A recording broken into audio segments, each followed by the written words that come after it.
corner of Western India, there is a monument that seems to defy reality.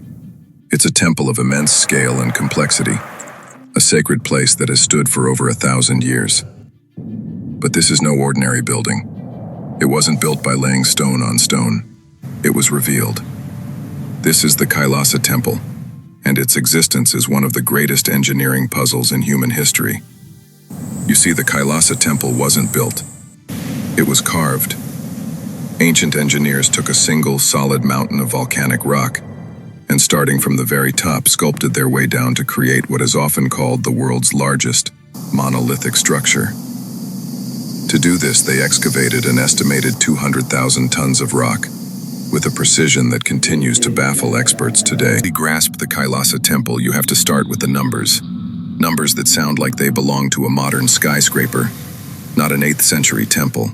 The structure is colossal, measuring nearly 300 feet long and rising around 100 feet from the courtyard floor, as tall as a 10-story building.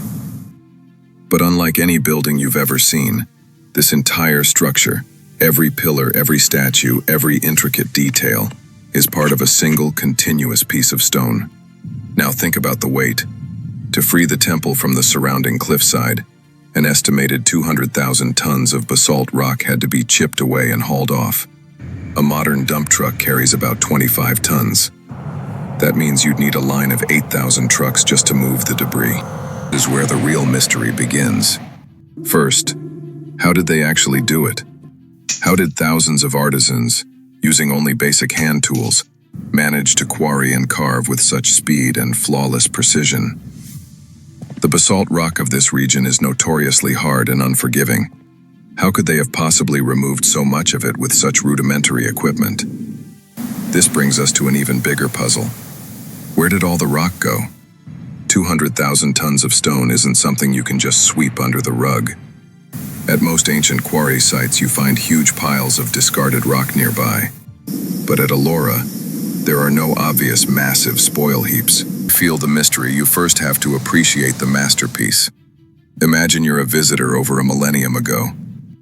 Your journey starts at a 2-story gateway, the Gopuram, carved with gods and goddesses that signal you're entering a divine space. Stepping into the vast U-shaped courtyard, the full scale of the complex hits you. You're standing on a floor that was once the top of a hill, now surrounded by 3-story high rock walls lined with galleries and massive sculptures. Your eyes are pulled to the heart of the complex, the central shrine dedicated to Lord Shiva. Before it stands a pavilion for Nandi, Shiva's sacred bull, a constant in his temples. Get back to that official history. The temple is generally credited to the Rashtrakuta King Krishna I, a powerful ruler from the 8th century. The story goes that after a great military victory, he commissioned this temple to be grander than anything seen before. This gives us a who and a why, but the when, that 18-year timeline, is where the story gets complicated.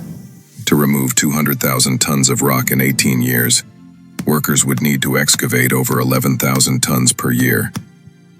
That's about 30 tons of solid basalt rock chipped away and removed every single day. That's over 2 tons an hour, every hour, for 18 years straight. The timeline is made even more astounding by the method they used. Vertical excavation. When we build, we start from the ground up. The creators of Kailasa did the exact opposite. They started at the top of a mountain and carved their way down. The process likely began by marking out the temple's boundary, then carving 3 massive trenches straight down into the mountain, isolating a huge standalone block of stone that would become the temple itself. This method was revolutionary but brutal. The architects had to visualize the entire 3-dimensional temple before the first chisel hit the rock. The challenge of the timeline is made even more with such an inexplicable achievement. It's no wonder some have turned to more fantastical theories. Ideas about lost technologies or even help from otherworldly beings have surfaced. Not because of evidence, but because the temple itself feels like it defies a conventional explanation. While academics dismiss these ideas, their existence proves just how mind-blowing Kailasa is.